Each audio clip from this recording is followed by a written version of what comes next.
Today we will be talking about price discrimination. So price discrimination is a concept in economics where a company or seller charges different prices for the same product or service based on various factors, rather than a single price for everyone. There are a few different types of price discrimination that businesses commonly use, and they can be quite strategic in how they maximize their profits while appealing to different market segments. First-degree price discrimination, also known as personalized pricing, occurs when a company charges each customer the maximum price they are willing to pay. Essentially, the business is trying to extract as much consumer surplus as possible. An example of this may be in negotiations or bidding scenarios, where the price adjusts based on a buyer's perceived willingness to pay.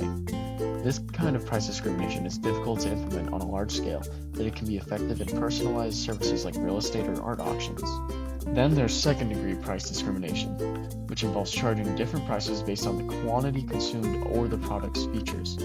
A common example of this would be bulk pricing or discounting. Think of buying a product in larger quantities, like groceries or software subscriptions where you get a discount if you buy more. The most widely known and common form is third-degree price discrimination, which occurs when a company charges different prices based on observable characteristics of the customers, like age, location, or time of purchase. For example, movie theaters often charge lower prices for students or seniors. Similarly, airlines charge different prices based on when you book the flight, when you're flying from, and even what time of day the flight is scheduled.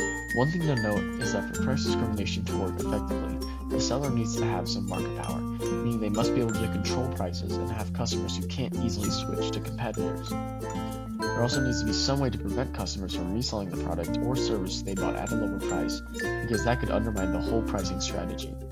However, while price discrimination can help businesses maximize profits and allow consumers to access lower prices based on their circumstances, it can also raise fairness concerns. Some customers might feel that they are being unfairly charged more based on their profile or behavior, which can create a perception of inequality. Despite these potential issues, price discrimination remains an essential strategy used in many industries to optimize pricing and sales.